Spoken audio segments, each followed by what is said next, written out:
Les jours passèrent, et chacun des 5 princes partit accomplir la quête que Kaguya-hime lui avait imposée. Le premier prince chercha la coupe de pierre sacrée de Bouddha. Il parcourut temples et sanctuaires, interrogea moines et pèlerins. Mais cette coupe n'existait que dans les légendes.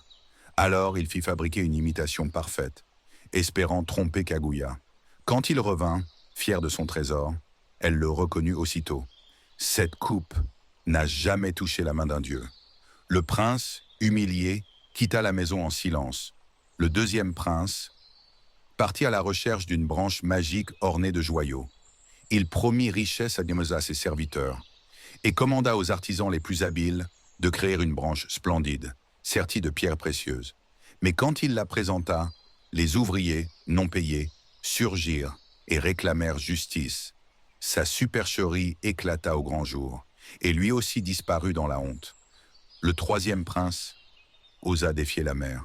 On disait qu'au fond des flots, un dragon gardait un joyau incandescent. Il embarqua sur un navire, mais bientôt, les vagues se levèrent, furieuses. Le navire fut brisé par la tempête. On dit qu'il survécut, mais jamais il ne rapporta le joyau.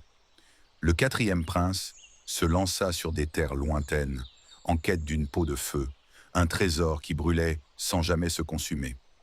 Mais au bout de longs mois de voyage, il comprit que ce qu'il cherchait n'existait pas. Il rentra malade et brisé, sans jamais revoir Kaguya. Le cinquième prince devait trouver un joyau caché dans la coquille d'une hirondelle. Il captura des dizaines d'oiseaux, les ouvrit un à un, et quand enfin il trouva une pierre brillante, il découvrit que ce n'était qu'un vulgaire caillou avalé par hasard. Lui aussi échoua. Ainsi, tous les princes furent défaits. Leur quête impossible les avait ridiculisés, et Kaguya resta seul, protégé par son intelligence et son mystère.